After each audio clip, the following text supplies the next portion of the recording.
So today's episode might seem a little bit off kilter. It might seem a little bit strange. It might seem one of these types of episodes that is just an old man ranting. And that's fair. Perhaps it is. And that's certainly the type of context, that's certainly the type of angle from which this episode is going to come. But I think that discussions like this are very interesting.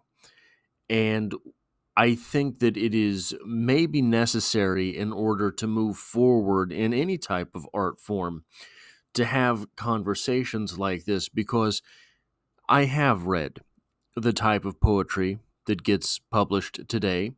I've read the short stories that get published today. Hell, I've even read a couple of novels that you would probably call contemporary.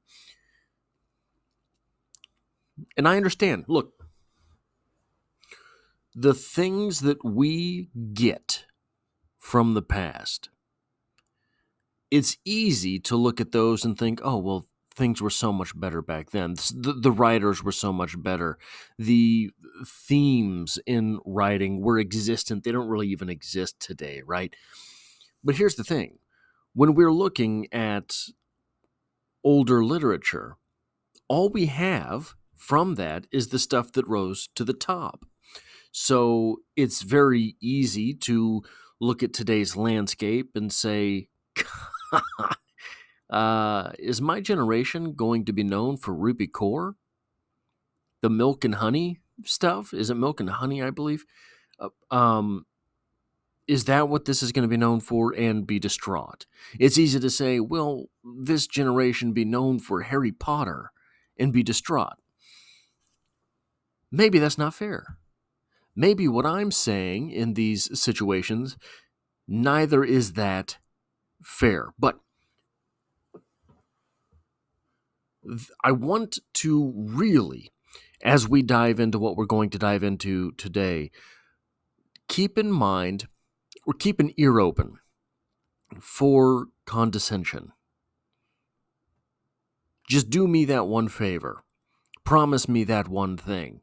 That as we're going through this, you too will be listening for the condescension. This too, what are we looking at here? Well, allow me. In an article titled, Is Robert Frost Even a Good Poet? From the Paris Review by Jessica Laser, we get the following. Though he is most often associated with New England, Robert Frost, 1874 to 1963, was born in San Francisco, which is funny, is it not? He dropped out of both Dartmouth and Harvard, taught school like his mother did before him, and became a farmer, the sleeping in kind, since he wrote at night. He didn't publish a book of poems until he was 39. What's wrong with being 39, Jessica Laser? What's wrong with that? Oh no, I've ruined everything. Here we go. But went on to win 4 Pulitzers, so there's still hope for me. By the end of his life, he could fill a stadium for a reading. How many poets are doing that today?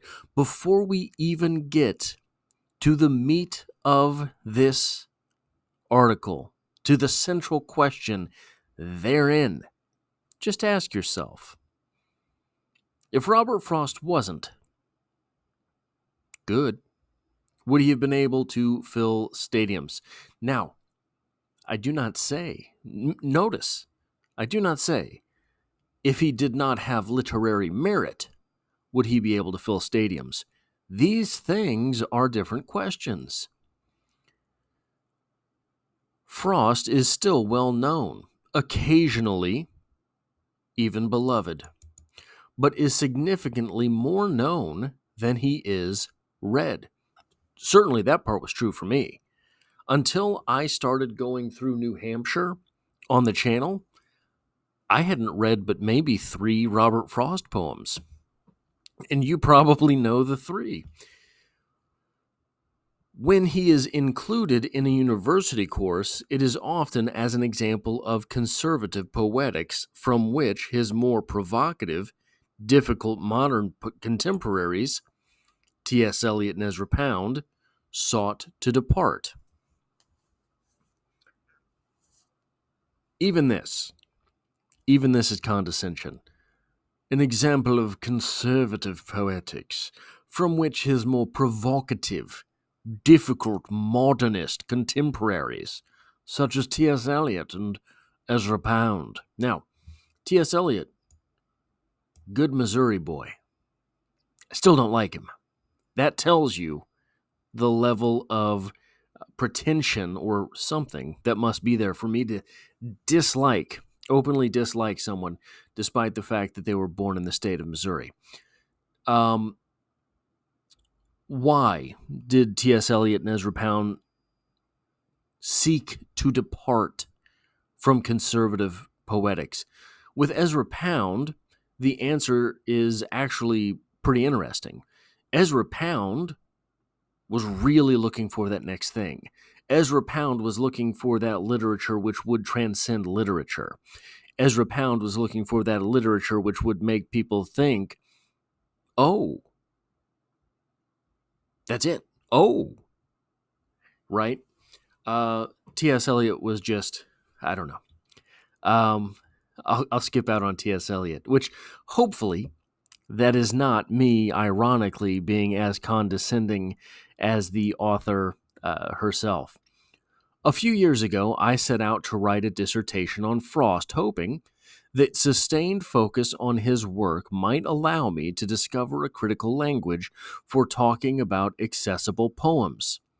This is an insult to what I will refer to as these types of people. Maybe Jessica Laser is not the type of person that I am picking up from this article.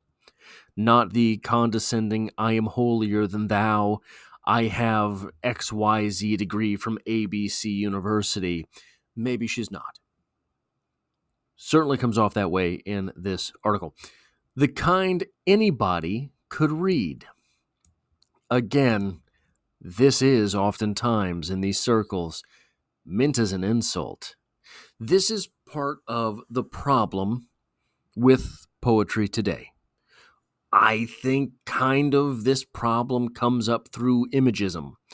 I think that is kind of the onset of this type of exclusionary poetry, because poetry from the past, the really important poems that are supposed to be good, well, sometimes they're hard to read. Shakespeare doesn't speak the same English that we do. So, if your poem is easy to read, you must be common, speaking the common parlance. How very embarrassing. How very lowly, right? But that's not the case. People in Shakespeare's day would have more readily understood Shakespeare than we do in our day. The very idea that literature is supposed to be difficult for the sake of difficulty is a misunderstanding. Difficulty rises in something like, for example, William Faulkner, because what Faulkner is doing is cutting those characters so close to the bone that their marrow has to spill on the page. Faulkner's readability suffers because the authenticity of his books is high. That's just a byproduct of what he's writing. The same can be true for James Joyce.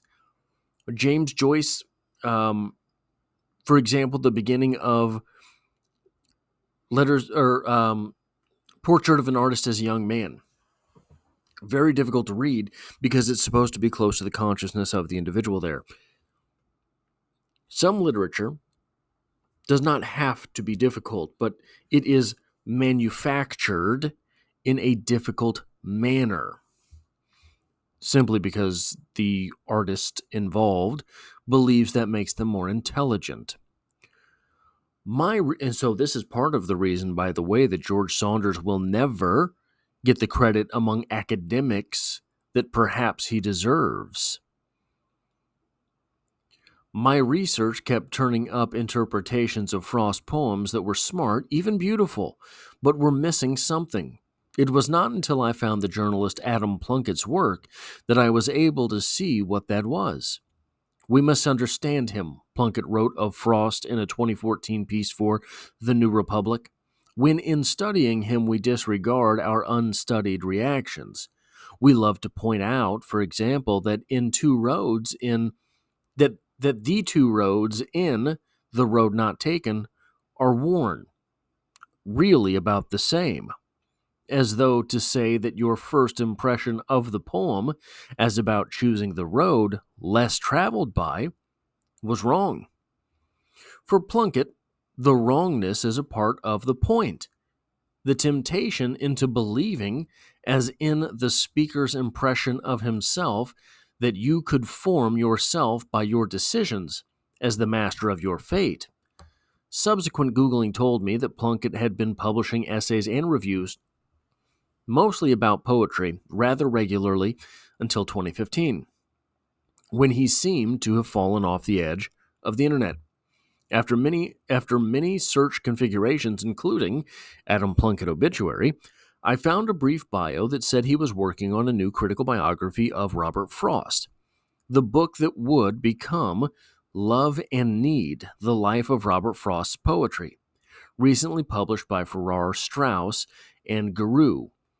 He responded to my October 22nd email explaining that he had stopped writing much journalism as of 2015 so as to avoid distraction from the book project that I thought would take an almost unfathomably long time. 2 years or perhaps even 3. 7 years later, I'm doing my best to polish off a third draft. Yeah, man. Nonfiction work takes forever. Sourcing, analyzing, coming up with your own point, putting down all of the annotations.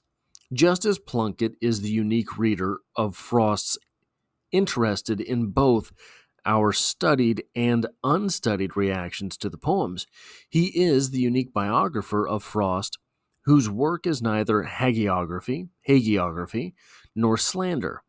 He is a middle way of which I think Frost would approve. If you have condescended Frost so often, at least to how it seems, why do you care about what Frost would approve? Recently, we talked on the phone about why Frost had become uncool, Greek drama, and relatedly, the soul. This is all we're really going to focus on here. Interviewer: what makes you and Frost a good fit? Plunkett: I tend to think that stuff other people think is obvious. And Frost is obvious. Everyone feels that they have some sense of Frost. Everyone knows a poem or two. I think that's true enough. That kind of overexposure lends an aspect of at least apparent obviousness. But there's another aspect too, which is that many people read Frost for the first time as children. And this is a very interesting point. Many people read Frost for the first time as children and associate him with an early stage of life. There's a cultural association between the time of exposure and the level of sophistication. The longer you have something in your memory, the more childlike you believe that it is. I think that's kind of true. I remember first reading The Road Less Traveled in middle school, 6th grade, I believe, and at the time it seemed profound. But I think if you were to bring this back to me when I was, I don't know, maybe a freshman in college, I would have looked at it and thought that it was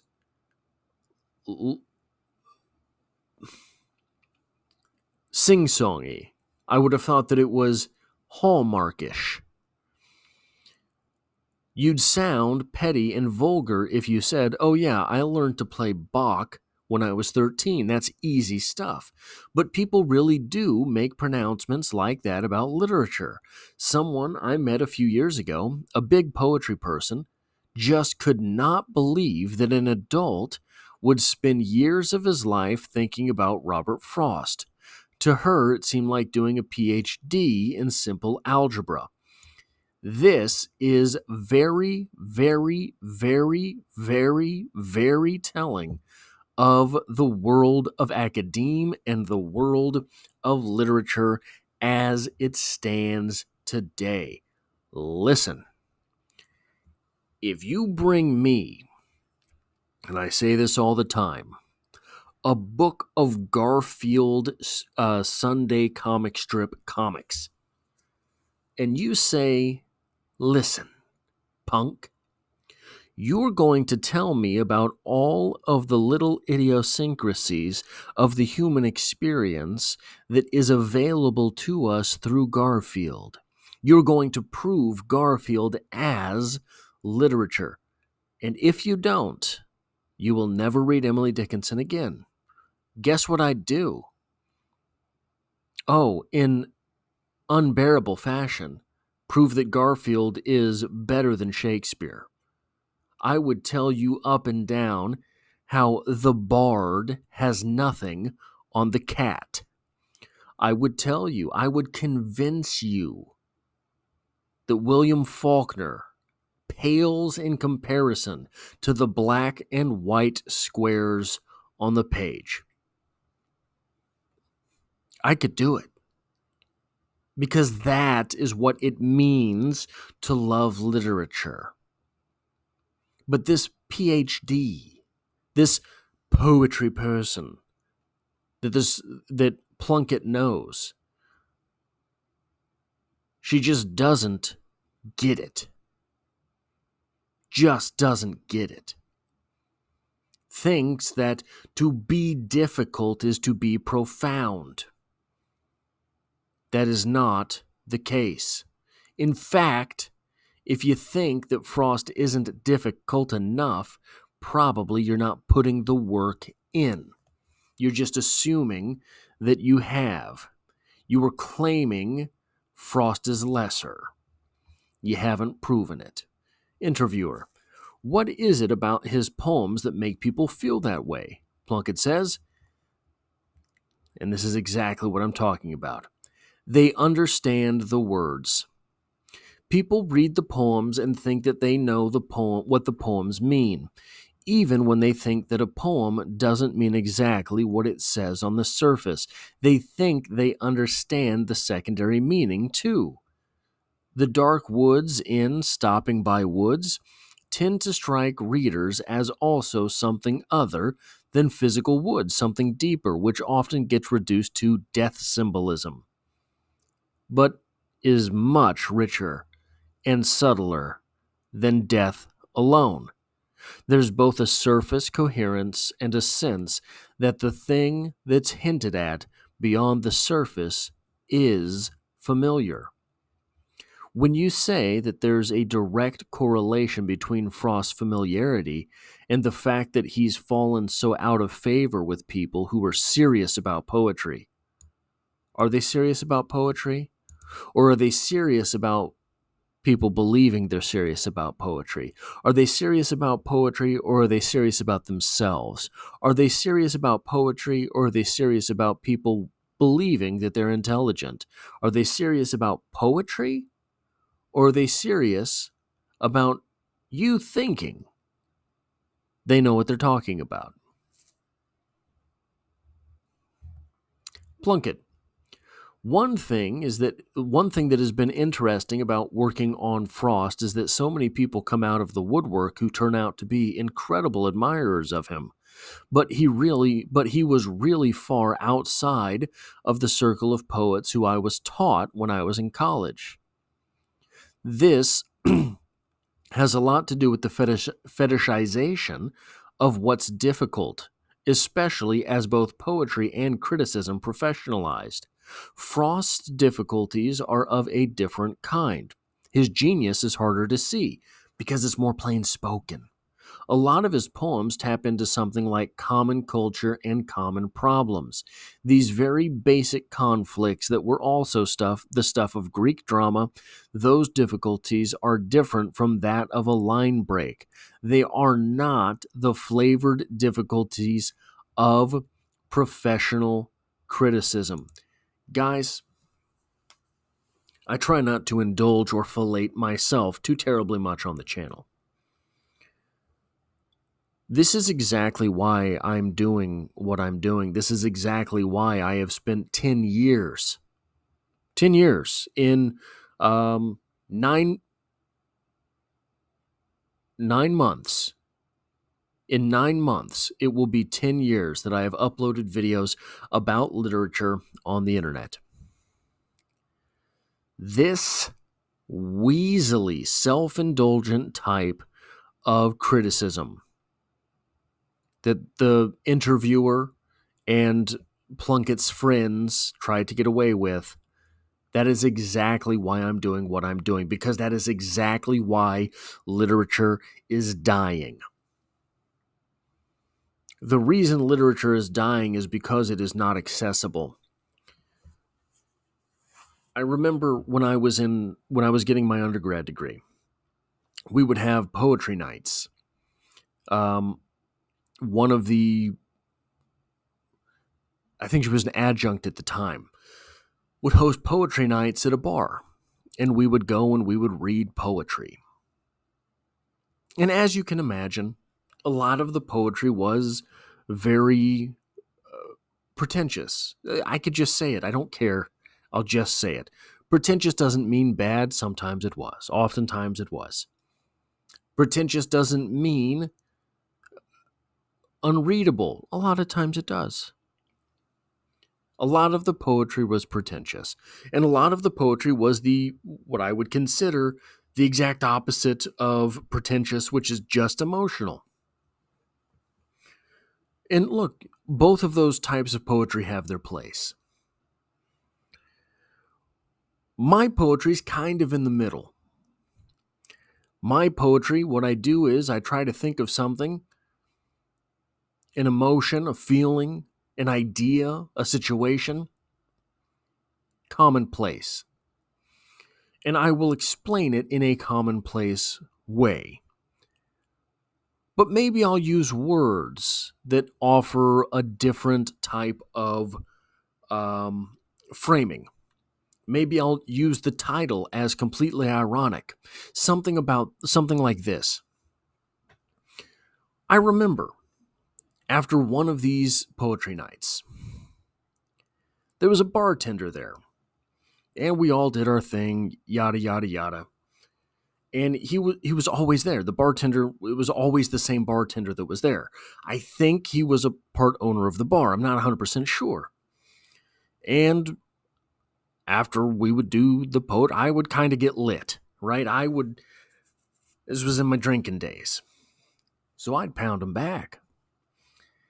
And I remember him coming up to me one night and saying, "Look, I really like your stuff." It took me aback, right? I had no idea he was going to talk to me this way. I was like, "Really?" Because I thought, he was friends with the woman who was putting on the shows, and that's why. And it turned out he was. He didn't really like doing it. He didn't really like having to be there. But my stuff made a difference to him. I was able to make him laugh and think about what was going on.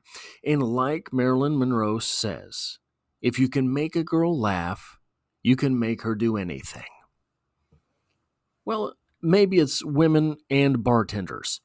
Girls and bartenders. If you can make them laugh, you can make them do anything.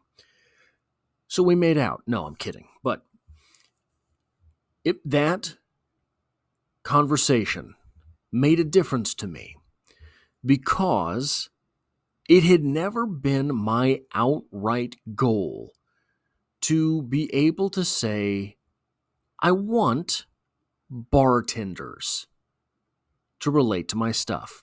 I don't really know what that phrase would mean. I want bartenders to relate to my stuff. Who are bartenders? Bartenders are all different kinds of people. But I think the individual conducting the interview that we just read. I think the individual with whom Plunkett is friends would say, if the bartender gets it, that means I haven't written a very good poem. I think that's the way that conversation would go. And that's wrong. Because what it does is it kills literature. You have to have converts to the religion in order that it may survive. Literature, at this point, has no converts. There are people who found the love on their own and have grown in that way. There are no converts to the religion of literature because it has become so seedy and overly ironic. Look, I love irony, and I think that irony, if I were to write a definition for art, and I were allowed to get a little pretentious, it might be that irony is involved.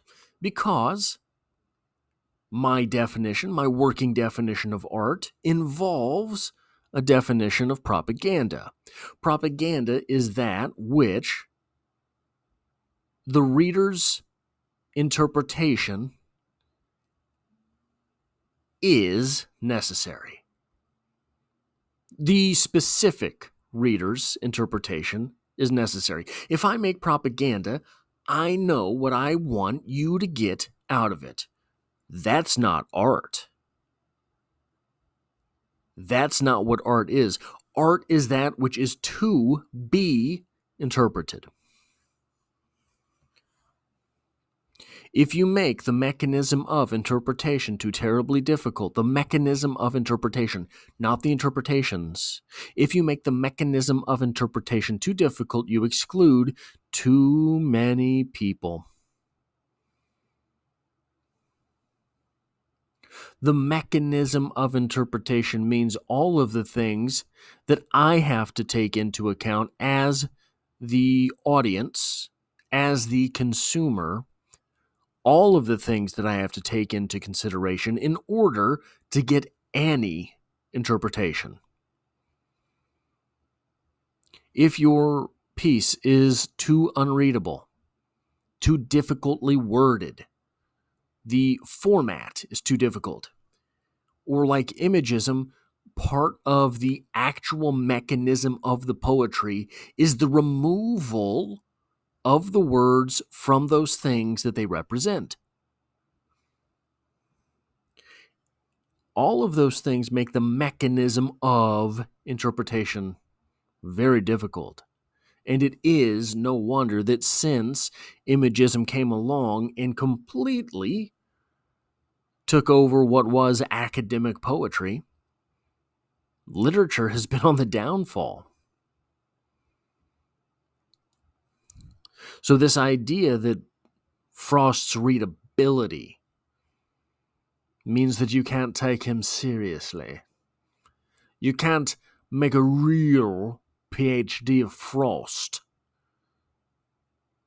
It's not a serious poet to read or study. That idea is in itself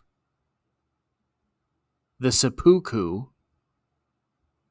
of literature, is the self-annihilation of literature. That is all I have for this video. If you like or appreciate what it is that I do here, hitting the like button really does help me out, as it tells YouTube to share this video with other literature lovers. If you find yourself here by chance but not design, literature is the only thing I talk about on this channel, dropping multiple videos every single week. There's poetry every Monday, and as always, I hope to have you back for the next one.